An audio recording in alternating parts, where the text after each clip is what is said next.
Imagine this: you are on your dream vacation in Africa, surrounded by nature's tranquility. However, this paradise hides a tiny but potentially deadly creature, the mosquito.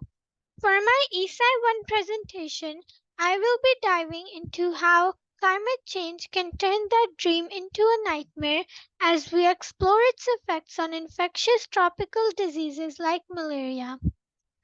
So, I will do a quick introduction, then talk about climate change and infectious tropical diseases.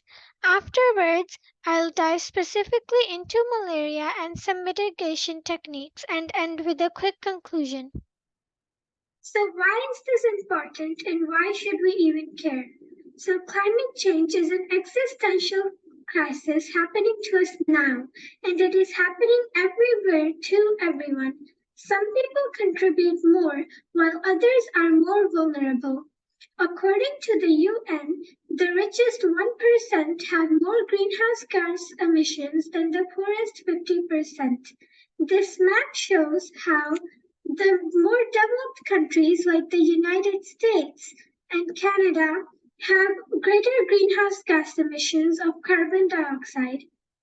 Low socioeconomic classes are more vulnerable to its effects because of the lack of resources and the inability to resist it. Learning about climate change and its dire effects can inspire us to take action against it. So, climate change. What is climate change? According to the UN, climate change involves the long-term changes in temperature and weather patterns. Since the 1800s, there has been a 1.1 degree Celsius increase in temperature, which can have a profound impact on life on this planet. This can be due to natural causes, but over the last few decades, humans have been the main drivers of climate change. From this graph, we can see that the natural causes alone are not enough to cause the extreme level we are experiencing of climate change, as it can only be explained by the addition of the human causes which match our current observations. The first graph over here also shows that there is an exponential rise in carbon dioxide levels, which can show that this is mostly human caused in the recent time period. So some anthropogenic or human caused factors of climate change is related to greenhouse gas emissions because greenhouse gases can trap heat. So some human ways we emit carbon dioxide and other greenhouse gases can be by burning fossil fuels in transport, electricity and energy consumption, industrial processes like manufacturing and deforestation, raising livestock, and waste mismanagement in plastics. Some of the effects of climate change include warmer temperatures, extreme weather events, and natural disasters such as strong heat waves, storms, floods, and sea level rise and droughts. There is also a loss of species, with up to 200 species going extinct every single day. There are more risks associated with human health, and there is also an economic decline. All of us can feel these impacts, some more so than others. So now I'll be talking about infectious tropical diseases. So as the name implies, infectious tropical diseases are in tropical locations and have a high risk of infection. The warm weather in these locations makes it easier for bacteria and parasites to grow. The three main transmission methods of infectious tropical diseases include vectors, which are mosquitoes or ticks, contact with animals, and fungi. So how does climate change affect this? So the first transmission method was through vectors. Climate change causes warmer climates and longer summers, giving mosquitoes and ticks more time to reproduce and therefore spread diseases. From 2004 to 2018, the number of cases in the USA of mosquito, tick, or flea bite illnesses doubled to more than 60,000 cases. The second transmission method was through animals. Many animal habitats are destroyed and animals have to migrate. This increases the contact between humans and animals, causing zoonotic diseases. The third transmission method was through fungi. So fungi that could previously not resist the cold and were not prominent are now able to grow and spread disease in this warmer climate. For example, valley fever is a common infectious tropical disease caused by fungi. Now I'll talk specifically about malaria. Malaria is a serious disease when parasite-infected female anopheles or marsh mosquitoes bite humans. This can cause symptoms and effects such as fever, headache, chills, anemia, serious respiratory difficulties, organ failure, or even death. This occurs in mostly hot and humid areas of Africa and some places like Southeast Asia and Americas. If I bring back the map from earlier, we see that the affected countries are not even the ones that are the most responsible for climate change, yet they are the ones who experience the worst and most devastating effects. This shows that human activities everywhere in the world have a negative impact on these vulnerable populations that aren't even responsible for all of it, and only a minute portion of it. Young children, pregnant women, and immunocompromised people are more vulnerable to climate change and its effects on malaria. Vaccines and cures do exist for malaria. Anti-malarial drugs and medications, as well as vaccines like the R21 and the Matrix M, can also be helpful. Prevention techniques such as mosquito repellents and nets can also be used. So how does climate change affect the spread of malaria? The increase in temperature caused by climate change allows and enhances for transmission rates to increase and widens the geographic range. Sea levels rise, which can also cause floods. Flood water, along with the hot temperature, makes an ideal place for mosquitoes and causes a vulnerable population.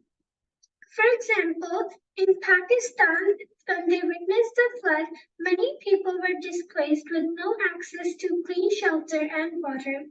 The number of cases increased by 4 times from the previous year.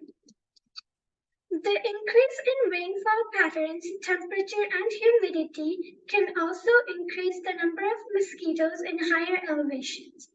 In lower elevations, it is already warm, but with climate change, it is even warmer and there is an even faster development of mosquitoes.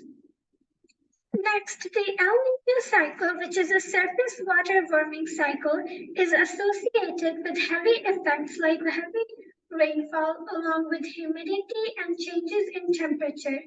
This creates favorable breeding conditions and sites for mosquitoes. In Colombia and Venezuela, the number of cases increased by 1/3 after the El Nino cycle.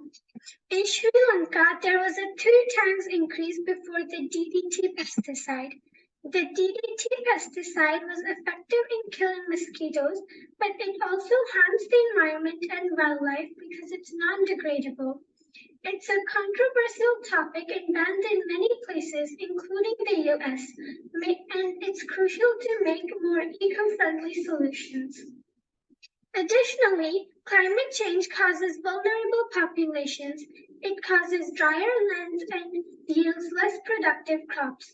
There can be a lack of food, causing malnutrition and weak immunity to fight. It's also been found that crops grown at high carbon dioxide levels lack nutrition. This can also cause an economic instability, disabling financial support in these communities to prevent, treat, or cope with malaria because they don't have the access to resources to resist it. In 2021, there were 247 million cases of malaria globally and 619,000 deaths. This shows us how dangerous it is and how many lives are exactly affected by it. Mitigation. It's important to raise awareness and education in classes like these. Actions such as the one taken in 2021 by Biden in his president's Malaria initiative to highlight the impact of climate change on global health and decreasing malaria mortality can also be useful in understanding and directly helping the communities. As students, we can also directly help by preventing and fighting climate change by reducing our personal greenhouse gas emissions. For example, we can follow the 3 R's of reduce, reuse, and recycle, save electricity, use public transport, and eating a plant-based diet. Small steps like these can lead to a big impact globally. So a quick conclusion. After going over the basics, the main question we were exploring was how does climate change affect infectious tropical diseases, particularly to the example of malaria? Climate change has effects like serious weathers and increasing the temperature. This causes a rise in mosquitoes and can spread malaria even faster. The effects of climate change, like the increase in temperature, can also cause animals to migrate. This can cause zoonotic diseases to increase because of the transmission and connection between humans and animals. The increase in temperature can also cause fungi to thrive and increase the spread of disease. So again, why does this matter? As students, educating ourselves and gaining awareness can help us learn about and predict climate change trends and tropical diseases. We can also use our knowledge to develop strategies to mitigate climate change and some of its effects, such as learning about the disease burden to build better disease treatment and prevention.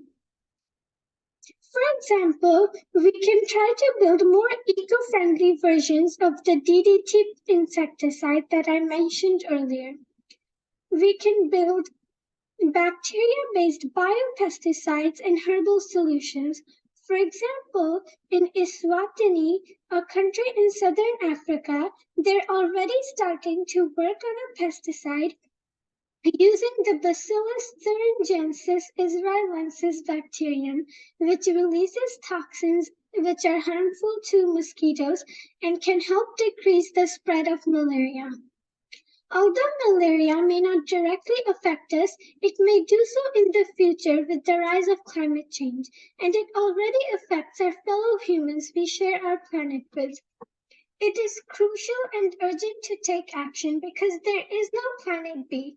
We are responsible for causing climate change and its effects, like the expansion of infectious tropical diseases, and we humans are responsible for taking any action to stop it and its devastating effects. In a very powerful speech by Greta Thunberg, a renowned climate activist, she said, "Instead of looking for hope, look for action." I think this is really inspirational because it prioritizes our efforts and solutions and highlights the importance of being proactive. Thank you. This is my works cited slide, page 1. A few more, page 3 and 4. Thank you.